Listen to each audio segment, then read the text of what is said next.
Hello. Hey, how's it going? Good. It's so good to see you guys. We are really thankful you guys are here. Thanks for taking the time to be here. Yeah, it's good to see you guys. You all have a good afternoon? Good. Awesome. Great. Hey, we want to get going and use our time well. We're going to try to be out of here in an hour. We'll see if this guy starts preaching again or not. But sorry. Yeah, we really want to use the time well. So just so you guys know, throughout the time, we're just going to bring up a couple subjects. Obviously, we can't comprehensively just do everything right now in an hour, but some stuff that's been on our hearts and just to be able to talk about. There will be a few times that we might just be like, hey, are there any questions about this type of thing? And it's a safe place. Feel free to raise your hand or just call out or something, and we'll try to get to that. If there's a question that we just kind of feel like that's a great question that we can answer at a different time, might not be helpful for everyone, we'll say let's talk about that afterward. Yeah, sound good? But before we get into the weeds of stuff, I just wanted to center us in God's word first, and just kind of center us in that the reality that we're not the first church ever, shocker, spoiler alert. The church has been around for a while, and we're here in Albany in 2021, and we're doing the best we can.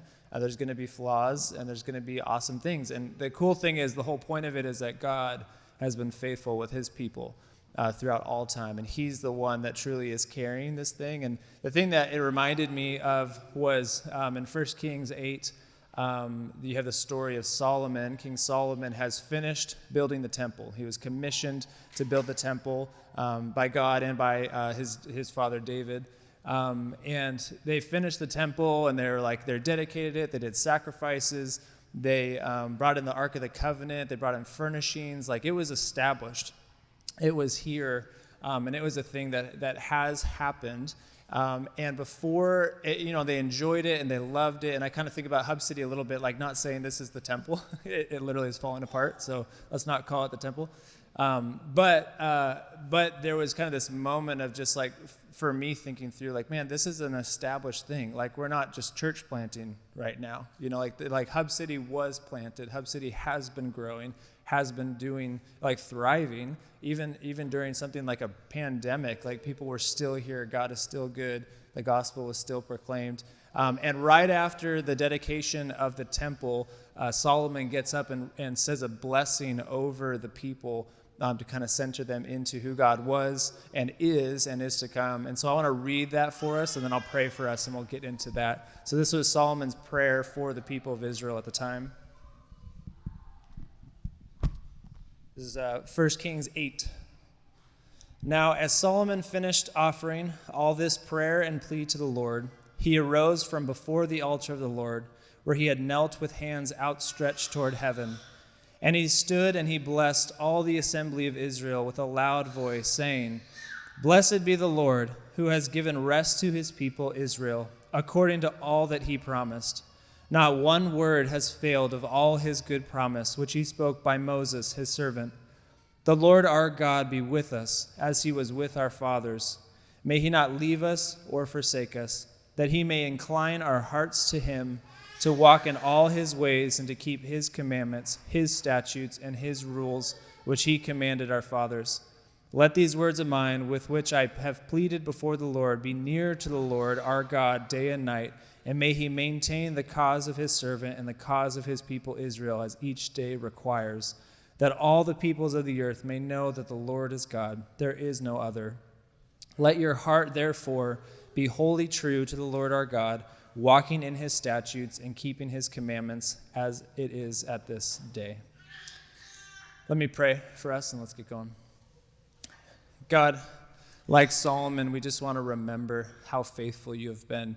This scriptures are just full of your faithfulness, and humans trying to keep up, and we just can't, God. And we just like this place, years ago was dedicated to be a place of a garage of worship to you.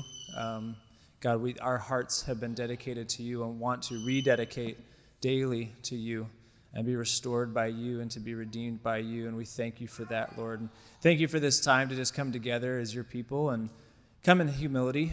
You're the one leading this thing. You're the one driving. And God, we just want to come before you and just say, how can we serve? How can we be your people? How can we be the light in Albany that you want us to be and need us to be? God, I'm thankful for everyone in this room and everyone not able to be in this room, but it calls Hub City their home. Just thank you for the people that you've drawn together to be a family here in Albany. And we give you this time, and we pray in your name. Amen. Yeah, so we're going to start off with actually some talk about like finances and stuff. So the boring stuff first while we're all still awake. Who are you? Oh, I'm Steve. I think I know everybody in the room. But if you don't know me, Steve Wolbert, one of the elders here as of, I don't know, maybe June or July or something of last year. So so we're going to talk about finances, and it kind of dawned on me, if you're anything like me, we don't really talk about finances too much. If maybe some of your other churches, they gave a quarterly sermon on tithing or something.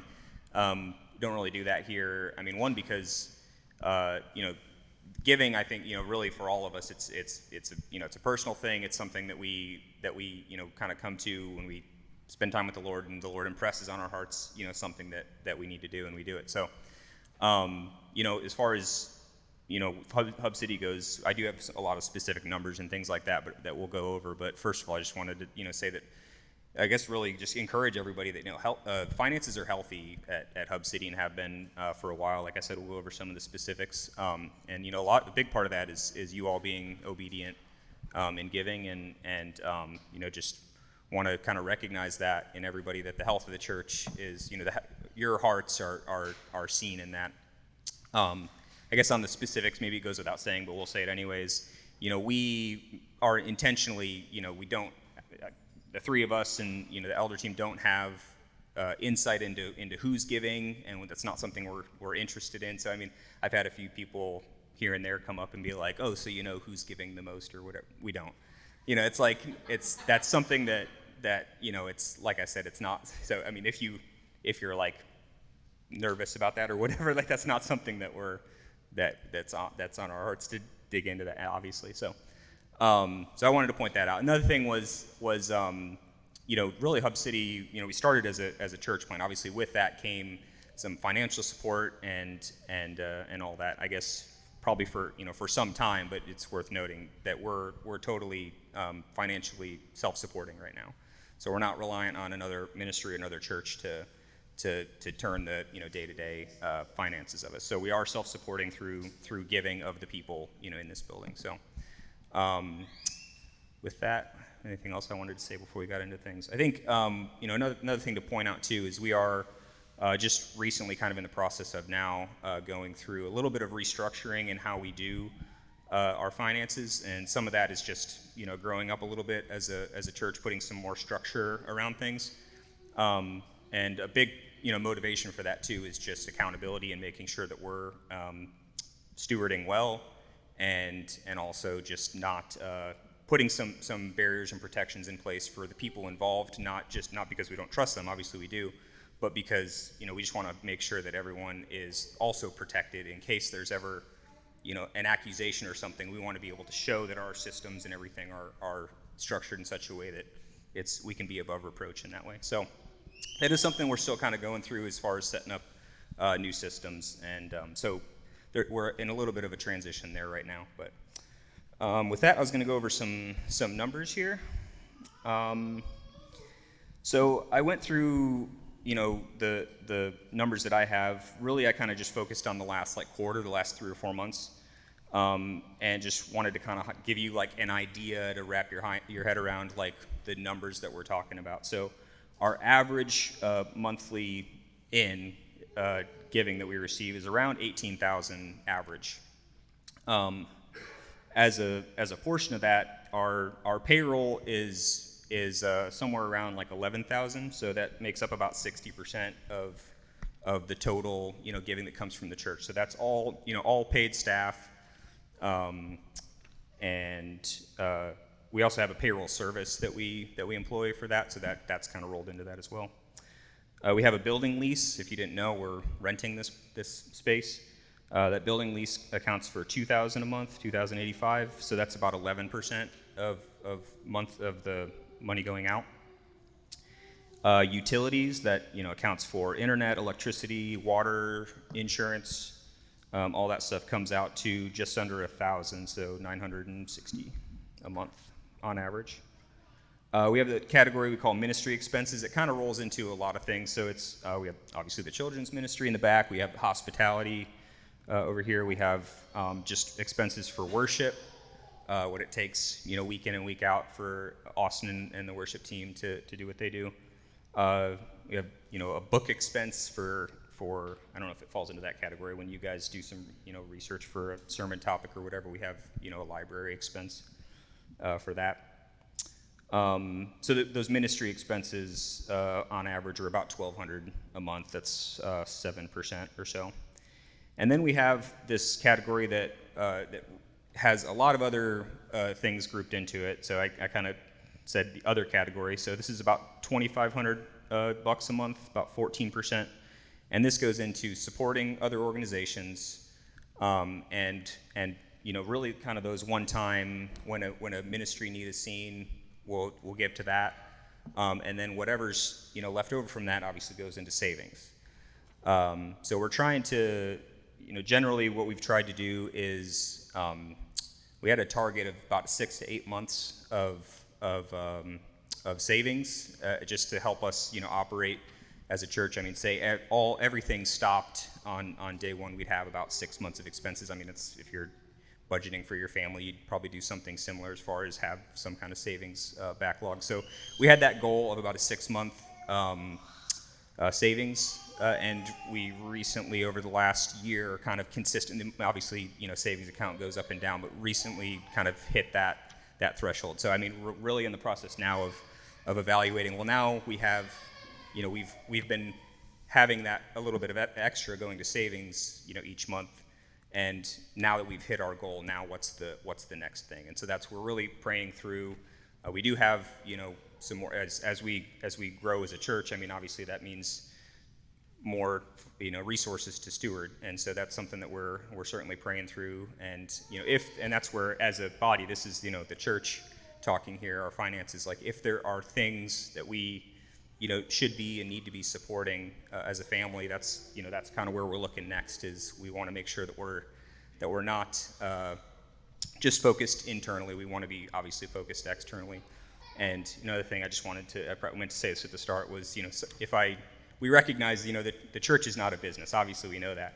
If I used any business language there, I didn't mean to. That's really on our hearts that, we want to be focused outside of ourselves and not just within these walls. And so that's where, I guess, long story short, we are in a healthy place, and always looking for, just like you do with your family and finances, of when you have resources, you want to be looking for what where the Lord's leading you to spend those resources, and we're doing the same thing here. So if you see something like that in our community, certainly, or even somewhere else, please let us know, because we are in that healthy place and want to be able to obviously bless others and bless Albany. So, are there any questions on the topic? Yeah.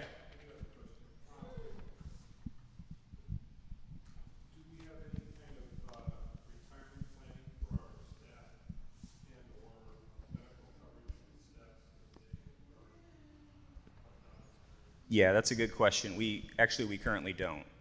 So, yeah, I'm sorry. Yeah, so the question was, do we have like retirement planning or health insurance, medical insurance for the paid staff here? And we actually don't. So that's I don't know. As you guys as paid as compensated staff have more to say on the history of that or anything. Yeah, that's never been a piece of it. There formerly was discussions around that, but it was really early on, and at the time there was only. Yeah, and it is. Yeah. Yeah. Thanks. Yeah. Yeah. Yeah. Yeah. Thank you. Yeah, definitely. We recognize, like my former context, pieces of that were always on the table. And as I was, coming kind of towards the tail end of that, one of the first things, of course, like 2008 hit, and then one of the first things to go were like any kind of retirement planning, and they really wanted to maintain, insurance and stuff. And so, but as we all know, like that is such a challenging and big piece to take care of. And so I think it's super beneficial, and it's, as we grow and mature, I think that's certainly a discussion that can be had. And we've kind of kicked it around in the past, and of course, just everything means something, right? In terms of every decision you make around how to support, and it just means that. But I'm a firm believer in like staffing to vision and creating vision around those things, and then as that moves in our hearts, as a people in a community, like we need to feel the impetus for that too. And one of the things that I would say, and Steve already kind of said it, this is you guys, right? This is you guys in terms of how generous you've been, and how, certainly it all scales differently. Like, again, my former context, we were wrestling through, like, is it going to be a $1.5 million budget, or is it going to be a $1.2 million budget?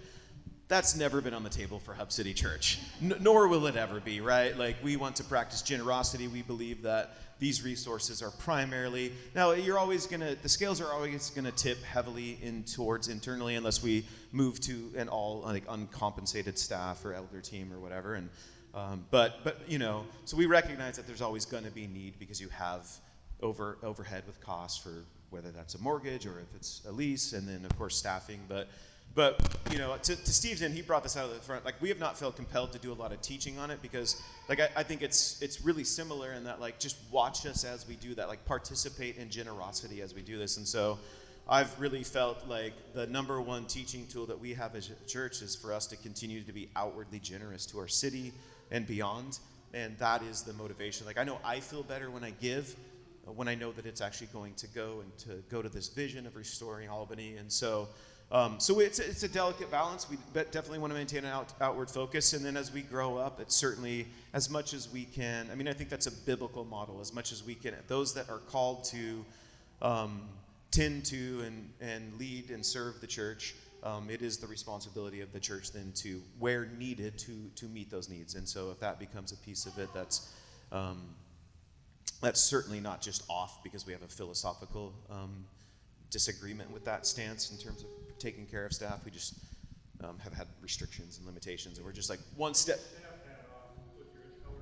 Yeah, like one step at a time in terms of, and some of it has been, and this is, I don't want to answer all the questions. Like, I'm going to jump into like articulating kind of our elder leadership model and our staff model, and so but that does tie in that, like, we're not all full-time compensated, and so not all of us, we're trying to understand, and that would be the first step, is where that's needed and where that's wanted, that we would be able to first bring everybody up to full compensation. And that's just in a church plant, that's always a slow process. So yeah, but it is something that we desire to do. Right. To echo that was, I've never been in a paid ministry position, but I've had close friends who were, and you don't want to be in that situation where, if you start something in, as a church plant, or everything's like kind of panic mode, and you don't want to maintain that level of, we don't want to not pay, compensate our staff in that, because it's easy enough to just keep everybody at that panic level, like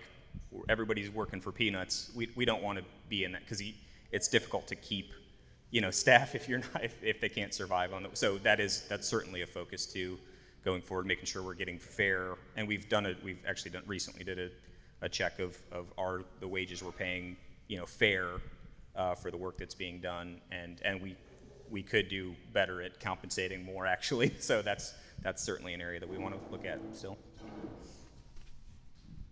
As a side note too, like we'll clarify your questions. Well, we are recording this, right? So we're going to distribute this to people that aren't here. We're not live streaming it, but so we'll repeat the questions as asked. Any other questions around finances?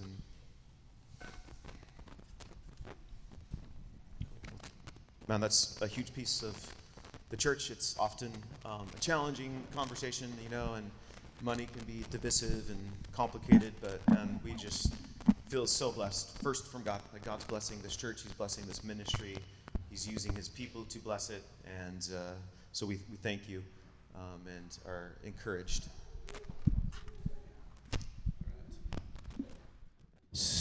So I'll just kind of dovetail then in, if there's no more questions about finances, into this next piece.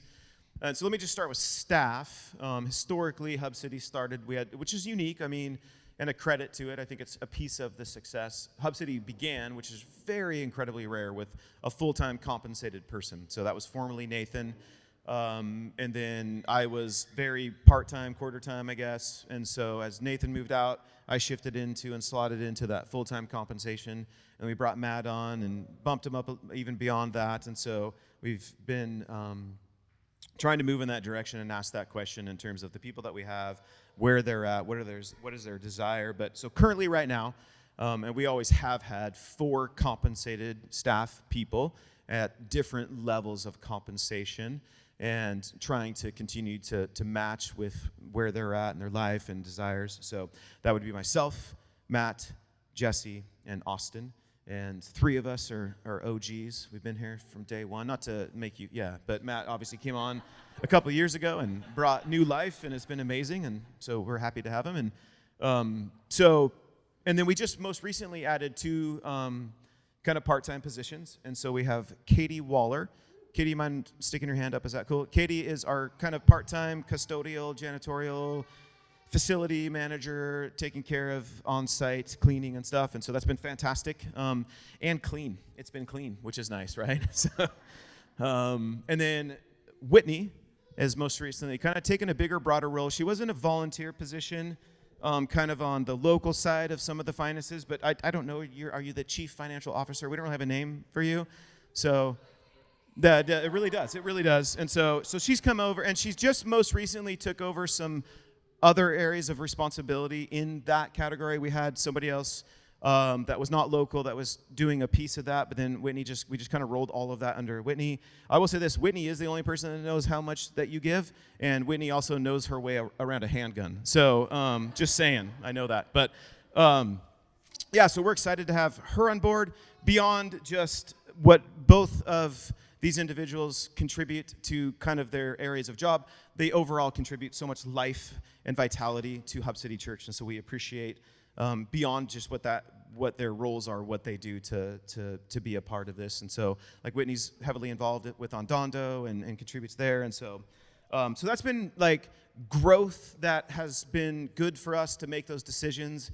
It is a part of that maturation process as a staff, and we are continuing to recognize, like, we want to continue to grow with Jessie, and we're excited for her to jump back in kids. And so we're continuing a conversation about how she's evolving and growing into probably the best pastor here, probably the best person in ministry here that knows the most. And so, yes. So, and then Austin, Austin is, again, been here since day one. And he jumped in, and his primary area of responsibility was worship. And then, Austin, you can jump into this too. I don't know, a year or 2 into that, somewhere around there, Austin and Nicole ended up kind of jumping in and starting and launching a high school hub community. And so, and then Austin was gone for about a year. And then I took over that role and kind of helped with some of the student stuff. And then my wife led a middle school group. And then Austin and Nicole came back, which was terribly exciting. And we bumped him up in terms of compensation and then said, let's have you take care of these 2 primary responsibilities of both worship and students. And they've knocked it out of the park, and they've done a good job. We have most recently made the decision to push Austin solely over the area of worship. And then he has a team, him and Nicole have a team of volunteers that are still in it. And we are going to begin the process with their help and the help of some of the volunteers. So some of you are in the room, I'm kind of looking at you guys, but and so we have articulated somewhat of a plan, but we're going to continue to form that through the summer. Students traditionally take a break through the summer anyways in the hub communities, and so we're going to work with the team of volunteers and kind of establish what that's going to look like for the fall. And then Austin will solely be over worship. And we just felt like that was, as much as Austin has done a fantastic job in both of those areas, none of that was punitive at all. It was recognizing we were being unfair to Austin in asking him to do 2 jobs that are very disparate, that are very big jobs, And we just had to kind of make not that one is more of a priority than other, but for where we were at as a church, we knew that we really needed to make sure that we had worship in place for that, and so we want to support our volunteers. By the way, if anybody hears students and goes like, I would love to serve in students, we could use some more people jumping in there. We do believe absolutely that we have a responsibility. And I would say it's really under, like, she's going to be up here in a second and talk about her vision for kids, and it's really the same vision, which is under the vision for students, like as it's articulated, is we want to come alongside families and help to create and foster an environment and a culture of discipleship in the home. And so, one of the things early on when I came on board at Hub City, it was, hey, I don't think we have to have the answer right now to what's going to happen with this. But being a youth pastor for 20 plus years, I was like, hey, listen, like, I think we need to do something. And with the way I articulated it, I said, hey, I'm totally fine if we came up with a scriptural, ecclesiological conviction that we just should not have a ministry to students. That's okay if we can stand on that. I'm obviously okay if we believe that we should have a ministry to families and their students. What I'm not okay with 5 years later is we just don't know, right? And so we really do believe in the value of that. We believe it's an area that, they're in here in the room with us, on Sunday mornings. And so just think about, like, as Matt and I are preaching, we're preaching to 66-year-olds and 16-year-olds, right? And so, like, we believe in them. We want them to come into our community and worship with us. By the way, that momentum in that high school group, it's probably the most, like, outwardly focused missional thing we do. Most of the kids attending that high school group do not attend a church otherwise outside of Hub City. Most of them don't necessarily even claim faith a ton, and they're just getting into what it means to follow Jesus. And so, like, pray for that. It's a fantastic ministry that we want to continue to, like, we would be fools to not see the traction that's happening there. And so we want to support those volunteers well. We want more people to jump into that ministry. We believe in it. So that's a big staffing move. That's who the staff encompasses currently. Any question about staffing? All right. Elders. And so we currently have 3 of us here on the elder board. We have had as many as 6 at any particular time, and we're looking to continue to grow the elder board. We have had a lot of turnover over the past 5 years. Here's the deal. It's not my responsibility, nor is it my place to tell you the story as to why each of our elders decided they can tell you those stories. They're, for the most part, it's just a natural occurrence. We've had anywhere from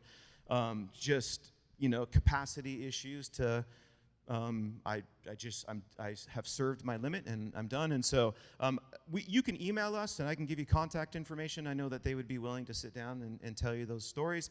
So I don't view it as a negative thing. I actually view it as a positive, natural occurrence in the church. If you can find a place in the Bible where it says an elder is an elder for life, like Steve likes this part, he's like, cool, I'm not doing this for life, right? Like, I don't see that anywhere, right? I think that it's something that if you're called to it, if it is something that God has laid in your heart to do and serve, then that can come in just a season. And so how we function as an elder board, we are a plurality of elders. And so that means it needs to be diverse in its gifting and its passions and mix, and we need to have a plurality there. It means that there's more. We would like to get to the point, so Matt and I are compensated staff elders. So we're elders, but we're also compensated staff position. Steve would be an example of an uncompensated elder. And so you can't find this in the Bible necessarily, but just out of kind of a philosophical stance, we would like for Matt and I to always be in the minority in that equation. So that would mean we would need 3 more to kind of hit that place. We would need at least 3 more or 2 more uncompensated elders. And so that just, to protect the integrity of it so that there's conversations that we shouldn't be involved with when it comes to conversations around compensation and stuff. And so that's the goal. We've got a couple names. We've got a process started with some people, and so we're excited about what that's going to look like. And, here's the deal. Like, I fully believe that God is saying, I put some people in place as elders for what it needed to be for this church to get off the ground and get started and planted. And I think he's rolling in people now that is recognizing that we're in a different place. Like, if we thought we were always going to be a church plant, like if that's why you joined Hub City, like I'm sorry, but that's just not what we were going to do. Like we need to grow in maturity and grow up, and like God calls us. Like I mean, when it comes to finances or any of these pieces, like just think about when you were 15 and you had big dreams and you wanted to do all these things and you had absolutely no way to accomplish them and resources, right? Like you don't want to stay there. You want to take all that passion and all those dreams and all that ability to be fluid and organic and grow, but also mature, right? And we're recognizing as we grow and mature as a church, we want to maintain all of the excitement of that, but also grow up in areas that if we don't, we're going to be so behind the curve. And so I believe that God's bringing elders on board that is like putting people in place for the next phase of where Hub City is going to go, which we believe that there's just a great and bright future for Hub City. So questions about who is currently on the elder board and anything about elders? Yeah.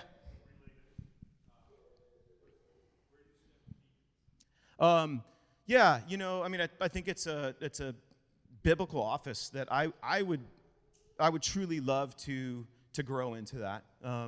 A piece I think for now is we need to solidify and stabilize some of the like where we're as elders, but early on we had discussions around it, and there was kind of just like some of the discussion was like, well, people do serve in that category, but we're not really giving them title. I would like to eventually grow into an area where it becomes a little bit more official. I think all too often when you don't have that category, and now I'm just giving kind of some thoughts here. I think all too often when the church doesn't recognize that, it's too easy to put people as elders when they should be deacons.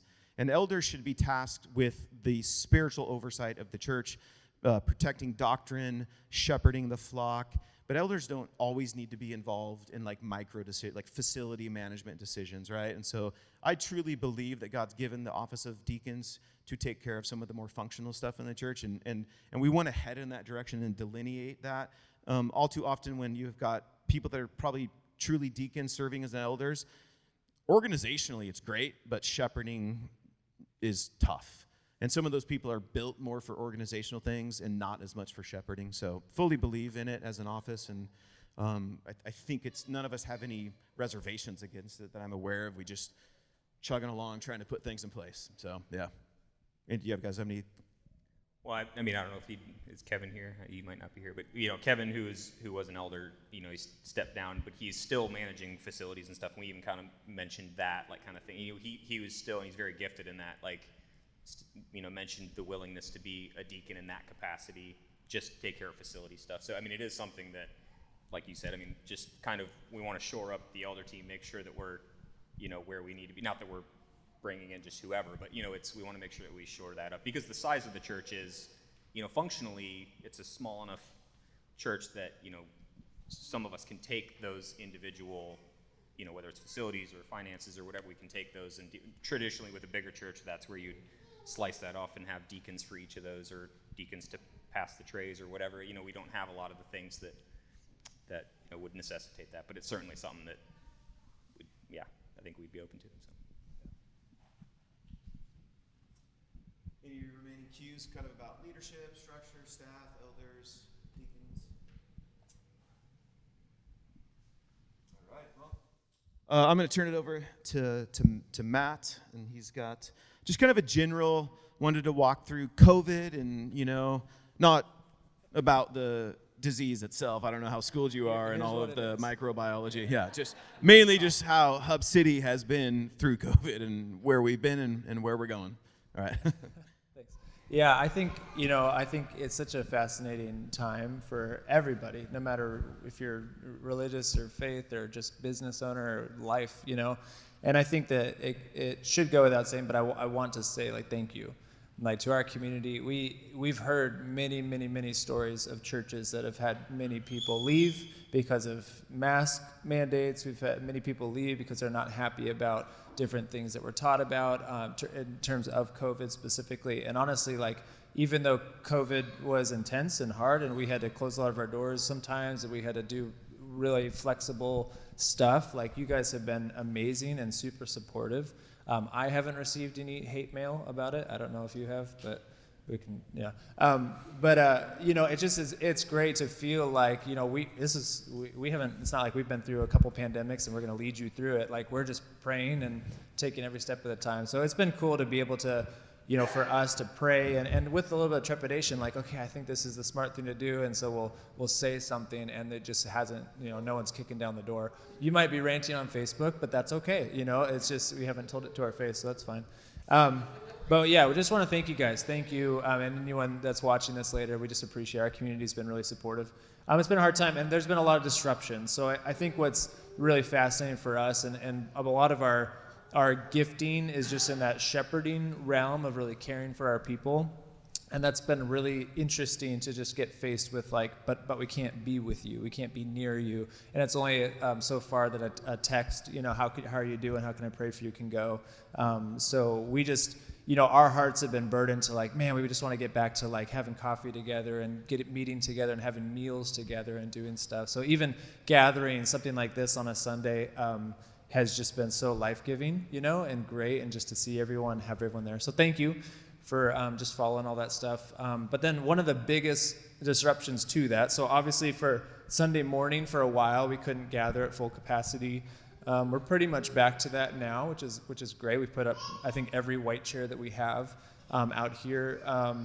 But hub communities got pretty just thrown out for a lot of people. A lot of different reasons. Some of it was like, you know, last year, naturally every summer, a lot of hub communities take time off. And as COVID kind of hit right before that, it just kind of was like a natural thing. And then it just didn't really re-up. Some kept going. Like I know Steve's group kept up with a lot of Zooms and stuff like that, those aren't ideal. If you guys did like a Zoom hub community, they're not ideal. They're something. You can see people, but not as fun. And so some hub communities kept going. And the thing for us, it's not so much like we don't think of it as a program. On our side of things, we need to kind of put program language to it to try to like make it well and grow it and like have boundaries and stuff like that. But for us, like we're basically, if just gathering on a Sunday morning is it, that's all for us. And then we go out and we don't get to know each other deeper or do life with each other or know how each other are doing. Like we're just not okay with that.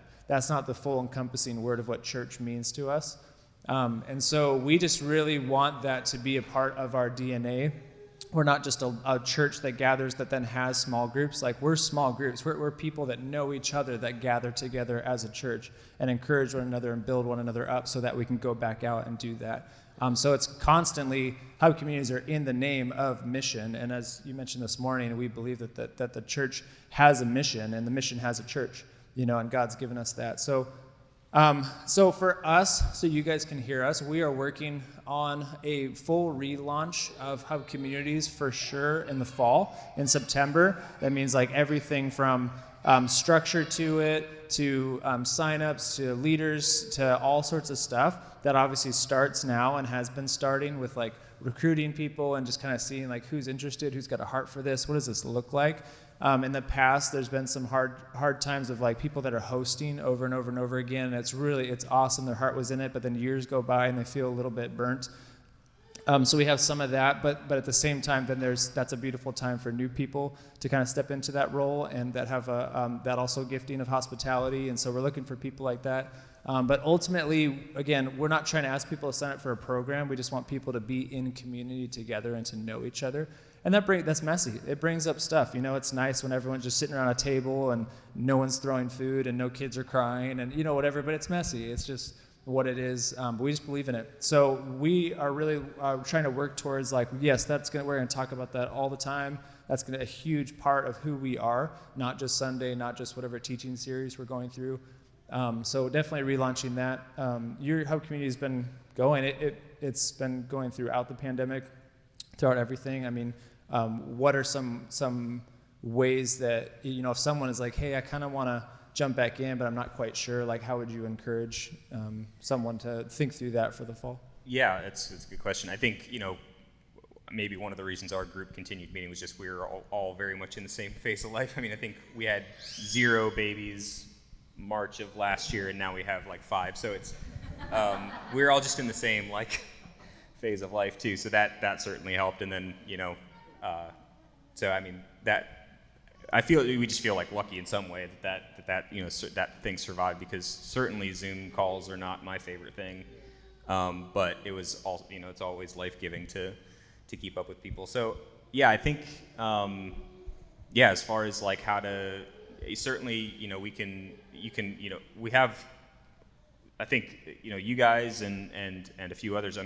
we get approached occasionally by people looking for small groups. I mean, we're trying to get people plugged in together, and because it's not a super structured programmatic thing, it is hard to be like, well, here's the, you know, here's all the perfect structure to it, here's all the people, and we're trying to kind of rebuild it to get back to that, so that we have, you know, who the people are who are willing to lead a group and all that. And then, so if you are one of those people interested, I think that's kind of the starting point, is to start kind of getting the pool of leaders, you know, back recollected, and then we can, you know, kind of parse it out from there. I know that what we call the downtown, you know, hub communities was, you know, at one point 3 different downtown hub communities, and so we just, you know, we're having a barbecue, and actually anybody's welcome to that. Come talk to me, you know, after this if you're interested in, I think, the end of the month or something. We're just going to meet down in a park, and I mean, part of that is really just like we haven't seen each other,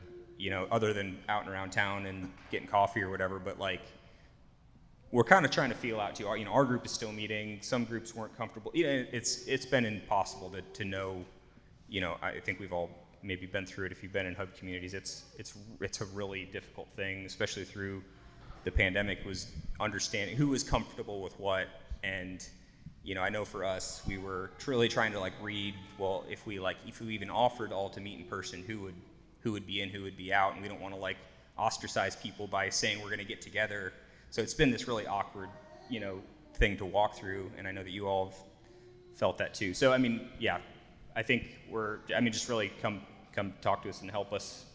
You know, we're trying to reestablish it, and part of that is just figuring out who's like really looking for that, you know, community, and if we know that, then I think it'll rebuild itself in some ways. So. Yeah, and just real quick, I feel compelled also to just say, like, from our end too, I've had some really good conversations with leaders that felt unsupported in terms of like the hub community kind of launches, it's good, it's exciting, and then like years go by and it's like, we're still doing this and it's hard and it's exhausting every Wednesday night, that kind of thing. So from us, we want to apologize for that. Hub communities has been kind of under like, it's a little bit under kind of all of our job descriptions, just because it's such a lifeblood thing of the church and we're all part of one.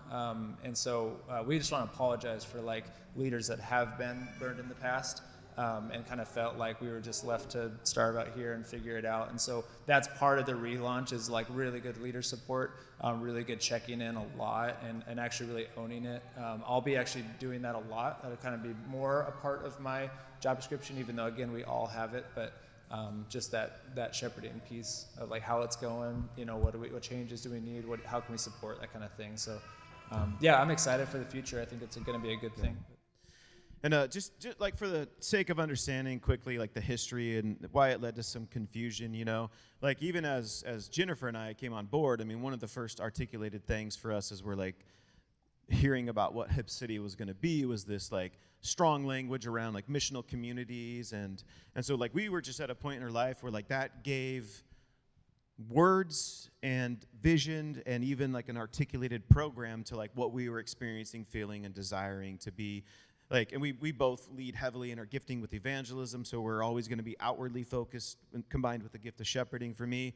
And so it just felt intuitive and natural. And then we started doing it, and all the disillusionment hit, and the confusion, and like, wait, this doesn't work. And so, like, I'll just say this, like, you're going to hear it more from me because it felt like, I think within that missional movement, like, it's all too easy to just make program the answer.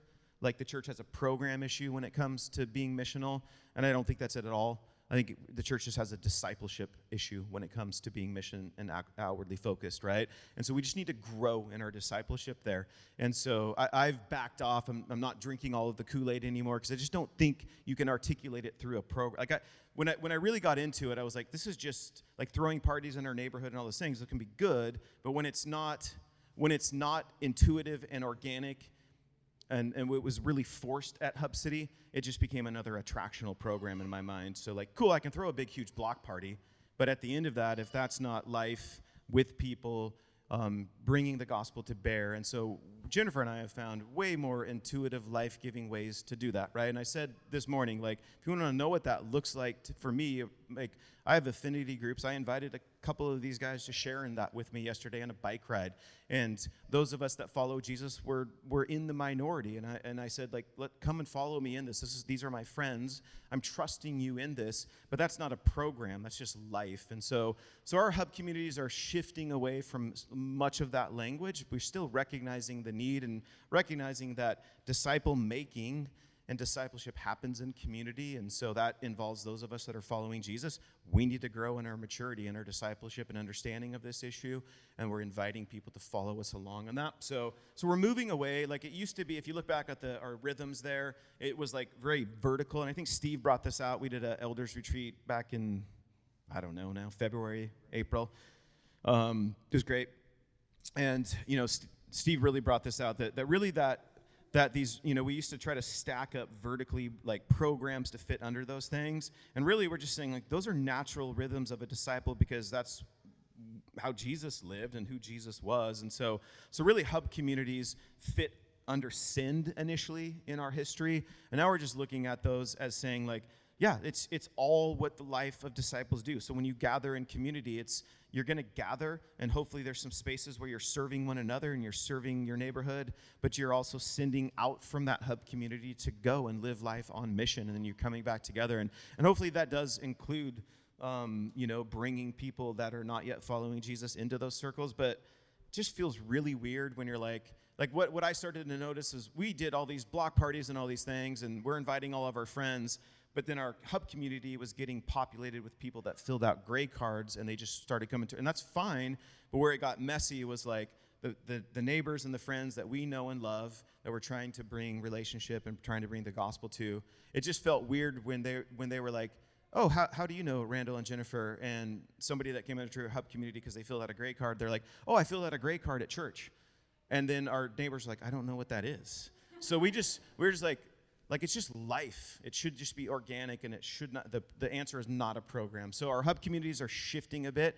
Like we want to encourage all of you to find the places and the people that God has called you to.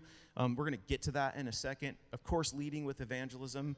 Like that's, I can't help myself but encourage you to find those places. I don't care if it's 20 people or it's one person, but our hub communities are morphing and changing, and they're always going to be messy. Like, if that's an encouragement, they're always going to be messy because they're always going to be populated with messy people. And so if you're not up for that, if you're not up for the mess, then maybe it's not for you. But if you want to stay in it, like it's a blessing. It's a blessing to stay in a hub community when it's messy. It's all too easy to go, I don't get along with the people here, so I'll find a new one.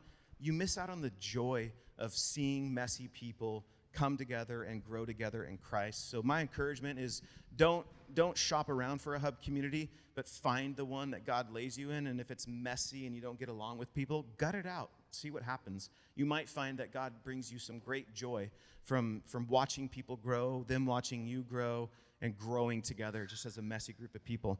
You guys are laughing. You're all in my hub community. So anyways, sorry to get all preachy there. We good? Any questions about hub communities? Any questions?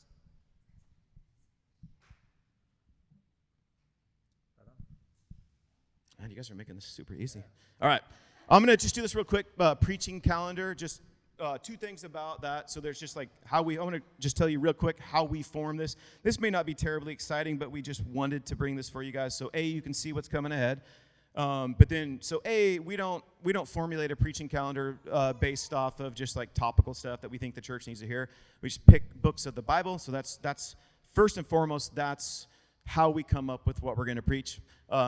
We don't do thematic stuff. We don't do topical stuff. When we run out of books of the Bible or all we have left is Leviticus, we might do some topical stuff. We don't know. But we want as much as we can to preach expositorily, even if that's thematically, expositorily, like we did with the book of Exodus. We didn't cover all of it. We tried to pick out those themes. We're doing that. What's coming up, we'll finish up Mark, and then we're going to go into 1 Peter. And I think we got about 8 weeks in 1 Peter. And we're going to do that a little bit more thematically and expository. So we'll pick a passage, we'll preach out of that. We're going to pull themes out of that. Like we mentioned, there is actually like as we built out the calendar for this year, there was somewhat of a theme to look at Exodus to see how God formed a people, right? And how he formed Israel. And then we get to Mark and we see a new king, a better king, forming not a better people, but a new people into his kingdom. And then we get to Peter and we get to see how we as kingdom people are called to live. And so that was kind of the thematic build out of Exodus to Mark to Peter. We're not doing this year, I don't think we're doing an Advent series. So we're switching it up, right? We're just going to do one Sunday for Christmas, but Peter's going to take us all the way through that. So, which is a bit of a switch, but we always want to be like listening to the Spirit too and not be so rigid in what's happening that we're not. But for the most part, that's what that calendar looks like for the rest of the year. Any questions about preaching calendar? That's not incredibly exciting. Okay, good. All right, you guys are up for it. So we just launched Hub City Kids. So we're going to bring up Jessie. She's going to tell you all about it. He told me I had to sit. We had Hub City Kids this morning. We had 33 kids, which was such a great beginning number. It was actually like the absolute perfect number anymore, and it could have been a little crazier. And it's so funny because just the bubbles and ages, and we have a bunch of toddlers that were in the nursery a year ago. And one kiddo, I asked if they remembered being in kids before. He was like, yeah, that was like 20 years ago. It felt like it. So I just wanted to share a little bit of my vision for Hub Kids. And like Randall said earlier, my passion has always been for the families. And as parents, my passion has always been to equip you as parents and as families to love God and disciple your children together. And there's no way that we can do that in Hub Kids in an hour on a Sunday morning. You have the hard work of doing that throughout the week. And I want to do everything that I can to help you with that. And that's my big goal in everything that I do. And a new thing that we're doing this year that I'm really, really excited about, of course, summer doesn't really count because volunteering, all bets are off, and we'll just take you when we can get you because of vacations and everything. But starting in the school year, I'm really wanting our volunteer team to feel like little mini hub communities is kind of my goal. I want you to serve on a consistent day of the month and with consistent people, and so that when we get together on a Sunday morning, hopefully you've seen each other throughout the month that you haven't been serving together, but it's a time that we can pray together and serve together and be together with hanging out with these kids, and that you as a volunteer base, that I'm really serving you and creating a good team amongst each other as well. So that's my vision for Hub Kids and my hope for this season moving forward. Questions about that? I do. How can we come alongside you and support you and like just as a whole community? Like it does take like what your vision is for the whole community. So there's no part of your vision being fulfilled without it involving the whole community. So what are your needs? How can we come alongside you, support you? What are areas of like serving that you need? And yeah. I mean, people back there is a huge need all of the time. It takes, ideally, I need 8 bodies over the age of 6th grade back there to serve kids. And I try really hard. I love having teenagers back there, and if you have a teenager, serving with your kids is actually just like a super beautiful, lovely thing. I've talked to a couple of older women who have kids that have grown up and are out of the house, and that was one of the things that they recommend is just serving with your kids. And we love them. We love teenagers. But also I need things that aren't involving kids, like check-in. If you want to stand behind the desk and greet people as they walk in the door, that's something that's really, really valuable. And I have gotten to know so many names and faces just through doing that. And having a friendly face for new families especially is really great. I need people who are organizationally minded and like to help volunteers get plugged in, and recruiting, and like all of that is really, really valuable. Decoration, if you like decorating things, my kids' space is bare bones because that's not something I am gifted at. So those are a couple of things. And just praying for us too. That's something, always praying for our families, praying for the ministry, praying for our kiddos. Questions? Well, good. I would encourage you guys, like, so here's the deal when it comes to serving kind of in these areas.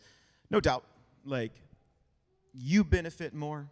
You'll be, like, more engaged, and the ministry benefits more when you're serving in your area of passion and giftedness and experiences and talents that God's given you. And so serving out of obligation is obviously not the best, but I would encourage you, like, to view this, like, I know that some of us might be like, I'm not a kid person, but then I decided to have kids, however that works.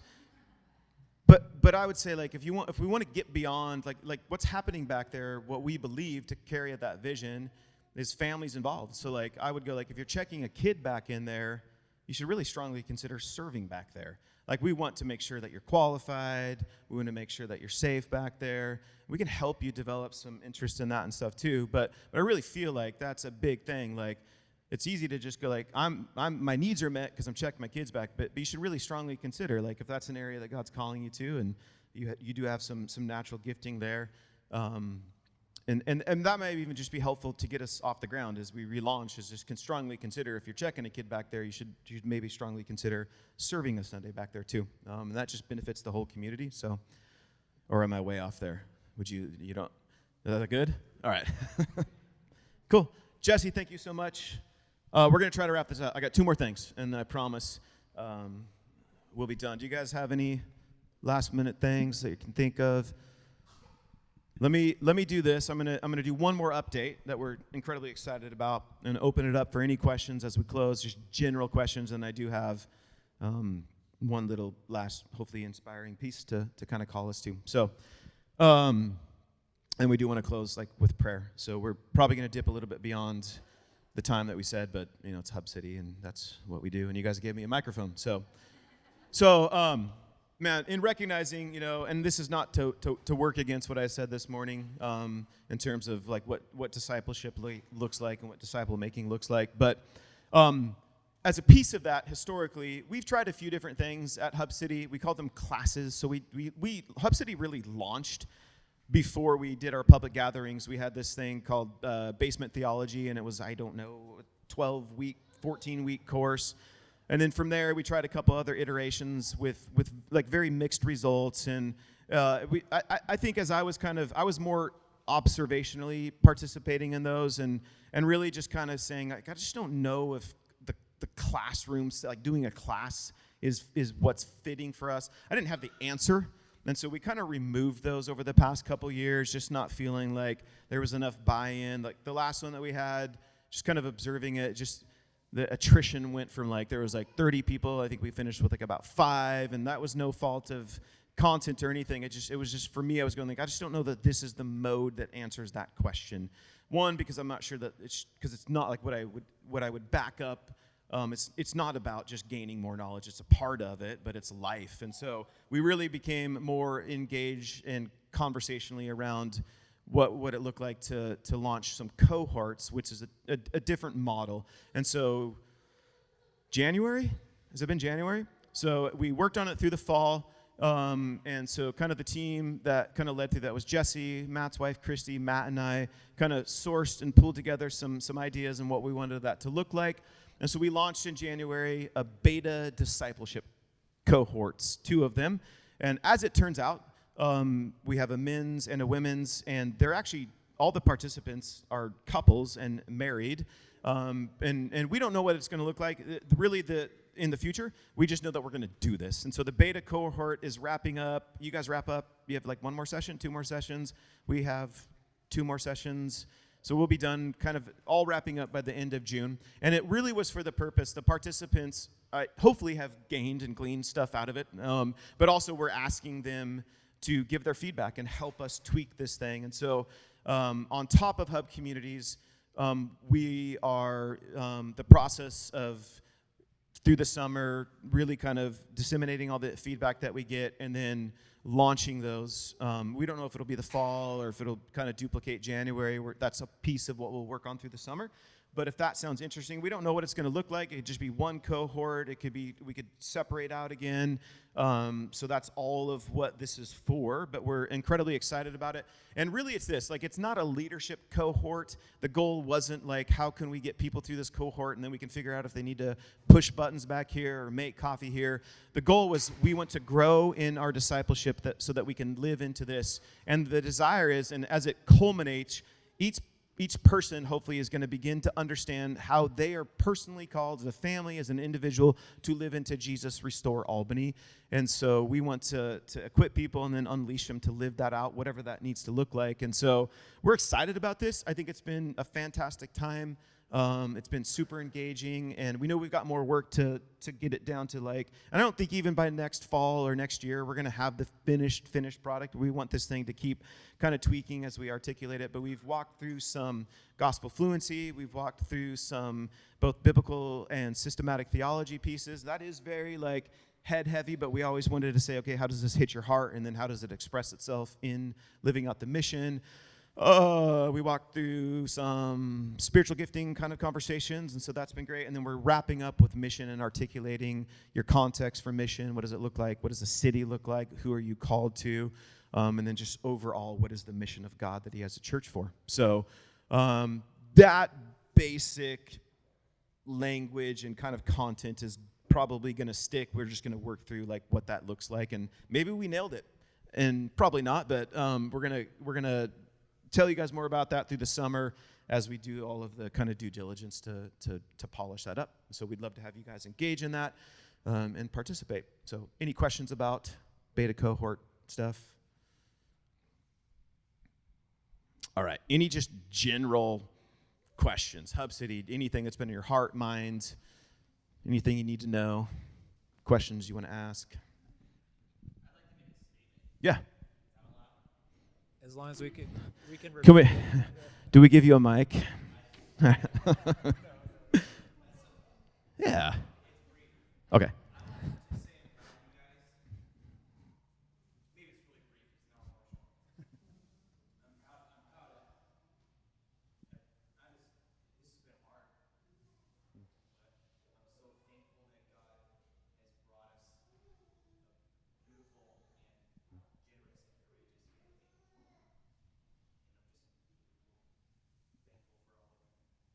Yeah, same. It's been, I'm proud of you guys. It's been a huge blessing to be a part of this community. And yeah, thanks, Seth. Right back at you. Any other thing we missed or pertinent questions that you guys might have?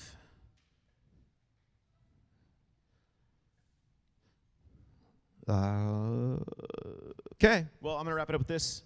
If not, yeah, so just quick story. So yesterday, as you guys mentioned, as I mentioned earlier, yes, it did. So these guys were with me, so they know. So we went on this bike ride. We rode over, so if you go up 126 outside of Springfield, there's the old scenic bypass 242 that takes you from 126, dumps you into Sisters. We thought it would be a good idea to ride all 64 miles of that-ish, and it was. Until it started raining and it was freezing cold and the wind was blowing every single direction.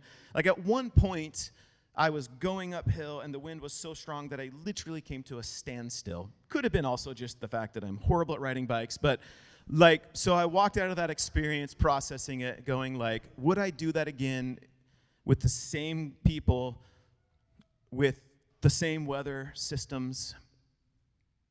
because it was so less than desirable. Like, we all envisioned this like perfect temperatured weather where everything was great, and it just turned out to not be that. So would I do it again? Absolutely. Like, because what it shook me out of, like, every bike ride has to be perfect. It shook me out of everything has to be easy and everything has to be right. And like, I don't think we get enough of that anymore, by the way. Like, that's not what this is about, but like, just like challenge yourself to do hard things and be in difficult situations. And that could include being in difficult situations with difficult people. But like, our life today is we live, if we sit behind computers all day and we don't get that like, we need that shock to our system. And that's what that was, trust me, in every way yesterday. I think God recognized that, like, the church needed I'm not saying like he brought a global pandemic, but I think he used that circumstance to shock the church. Like, we had become incredibly comfortable and compliant, and just everything was too easy, right? And so I do really think that God, if we will allow it, like, it should shake our system, and we should recognize how desperately we need that. Like, I think God is ready to move. Like, the church is built for stuff like this. Like, we are a people who kind of love bad news because we are good news people. And so the church is built for this moment. And I do believe that there's been a winnowing here. I think listen, some people are just not coming back. It's been incredibly easy, and what has been unearthed in them is a lot of questions around, like, why do I even really do this in the first place? I know why I do. I can tell you why I do. I can't tell you whether you do or why you don't or if you should again or not. I just know why it's important to me, and it's all of it. Like, gathering on Sundays is incredibly important to me, to be God's people in a place worshiping God together, right? And so I think we're on the verge of God calling his church to be confident, to be bold, to be all the things that I talked about this morning, to be gracious, to be gentle and humble, but to be a people in a season of nothing but bad news, to be good news to a watching world. And how do we do that, right? And how do we accomplish that?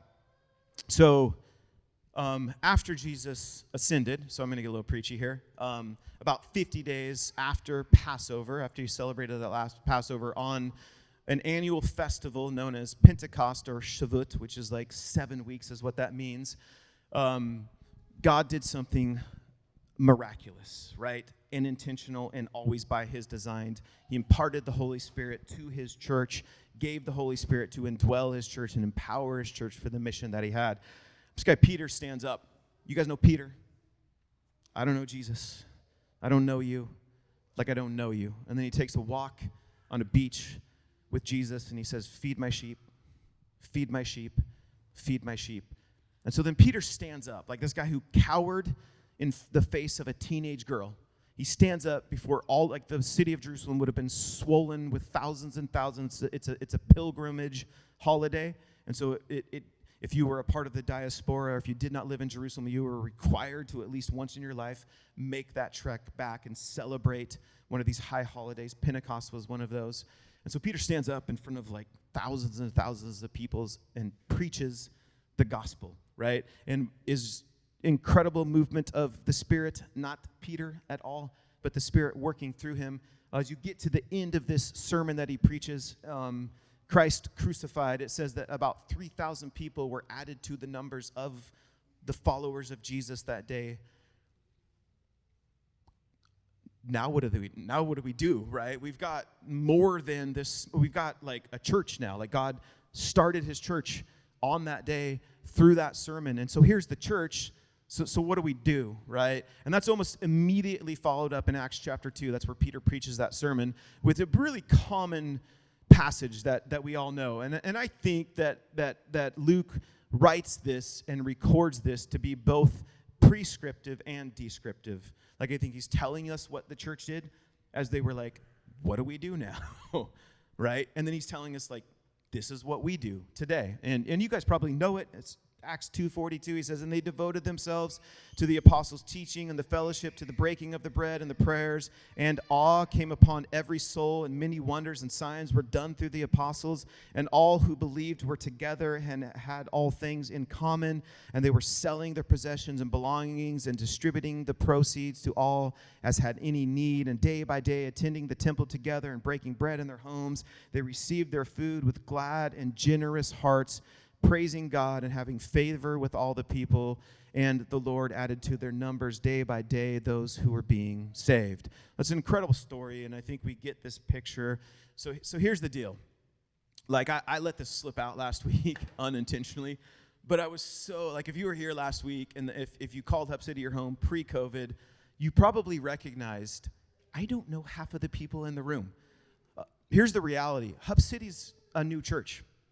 Right? And as much as like we want to pay attention, like we want to do our due diligence, we know that there's people that are out there that like have just said we're out for various reasons, or we don't know where we're at, and we need your help. Like if you believe that this is important and all of it, the mission of Hub City and gathering and sending and serving, like, and Hub City is going to be your home, like we could ask your help, and like if it feels important and it feels like it's something, a conversation you could have, just have that conversation with folks that are kind of on the fence. But also we recognize that there's a whole new church of people here, and we can get into all the conversations about why that is, but the reality is that's what it is. And so we're going to keep moving ahead. We believe that God has called us to this moment, and I've never been more excited, not just because of the fact that, I mean, certainly with my gifting, and I get excited. I'm an evangelist. I have that gift of evangelism and shepherding, so that means people, right? Like I kind of wish I had that prophetic gifting, but that often doesn't mean people. Like I need people for this to be a thing, so I see people coming, and I'm like, yeah, that's it. I'm excited. And so I can see where we're going, and I believe it's a bright and beautiful future for our future for Hub City. But here's the deal. Like if I'm honest, and I think we kind of proved it this fall. Like, here's the thing. Like, Matt, you might freak out a little bit here on this one. We actually don't need you guys to come and pour coffee. We don't need you guys to push. I mean, we do, but we don't need you guys to come push buttons back there. And it's important, but that's actually not what we're ultimately calling you to. Like, we're calling you to this. So like we did it this fall. It was hard. I don't want it to stay there. Don't get me wrong. When like we're over there serving communion before we come up here and preach, and then before we go back there and like run media, that's incredibly challenging. We absolutely do want people to come help us with that, and that's super important. But that's actually not the mission that we're calling you to. We're calling you to Jesus Restore Albany. Like whatever that looks like. And it takes a diverse group of people in a church to do that. And here's what I see in this picture, and it's real simple. What they were called to as the church was being formed, it was the word that Luke uses there is devoted, but I see this. It's committal. Like you're making a conscious commitment. They devoted themselves to this thing. So it's committal. It's communal, meaning it takes a community. It takes us in community. Like we can't be separated out and do it on our own. Like it requires the mess and the beauty of community. And then finally, it's liturgical, meaning it is a work of the people. So Jesus Restore Albany is never going to happen just through me. It's never going to happen just through Matt. It takes all of us committing to that vision and that mission. It takes a community of people doing it together. And then it takes you guys doing the work of the ministry. So that's ultimately what we're calling you to. So I've said this, in some ways, I'm viewing this as we're coming out of COVID, that we don't want to go back to all of everything that replanting meant. Trust me, my hair would be much grayer if we had to walk through all of that again, like no more burning buildings and all that. But in a sense, like we are replanting Hub City.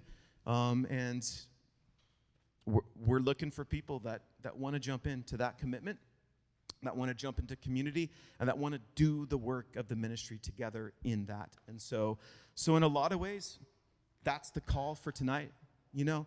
Hopefully that's you might have some questions about that, but that's meant to be both inspirational and hopefully aspirational. Like it's a call for us to say, can we recommit ourselves to doing, not beyond attending, It's going to be messy. It's going to be hard. We're not going to get it perfect all the time. You're not going to get it perfect all the time. But man, I feel like our city deserves it. I feel like it's what God has called us to. And if we do it in that way, like you look at this story in Acts 2:42, Jesus is building his church. Jesus built his church. He's building his church today. We just get to simply tag along. But this is the piece that we do. We commit to it.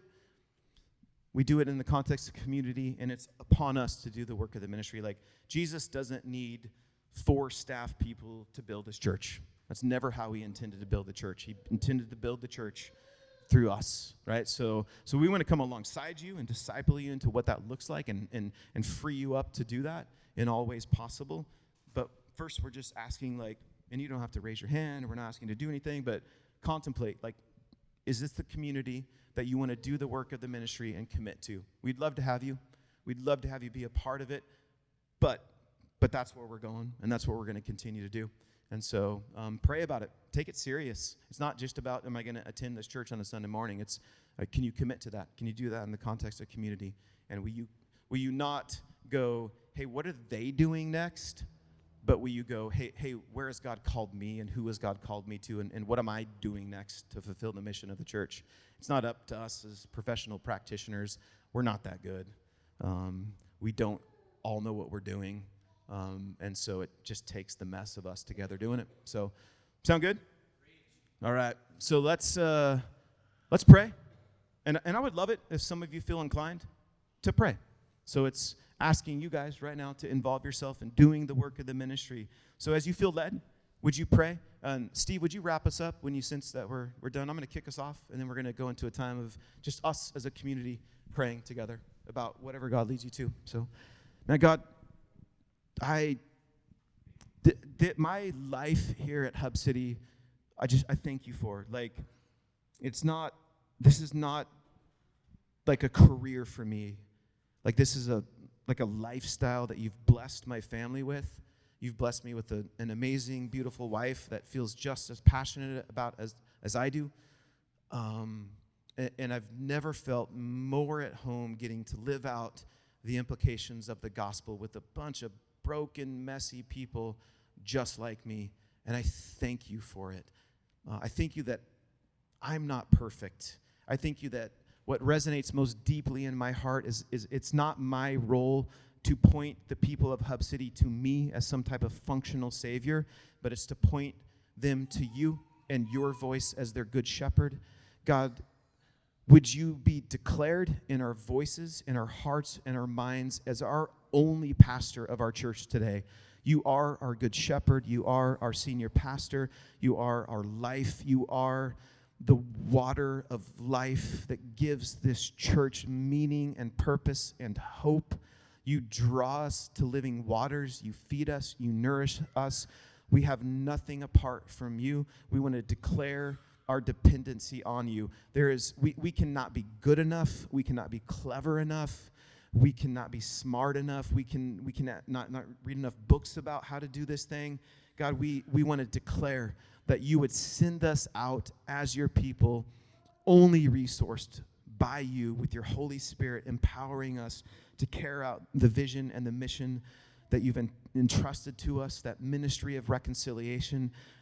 Jesus, I pray that you would restore our city today. We love you, and may we find nourishment today as we pray amongst the saints, as this messy church that you brought together here today. Would we honor you in our prayers and glorify you? God, we just thank you for this community. We thank you for the people in this room. We thank you for the people who can't be here in this meeting tonight, but just are part of your kingdom here in Albany, God. And just to echo what Seth said, I mean, we just thank you that we're not under the same power structure that the rest of the world is, God. We pray that we, through humility, can submit to you and follow you, our King. And Lord, just help us to, in the way that we, week in and week out, serve our brothers and sisters and serve each other, Lord. And we just pray that through all these things, we can reflect your heart and the things that you care about, the things that you love in this city. And we just, Lord, fully submit and recommit ourselves to to your mission and your vision and your glory. Just pray that you be with us this week and as we go out from here, and just love you and thank you. It's in your name we pray. Amen.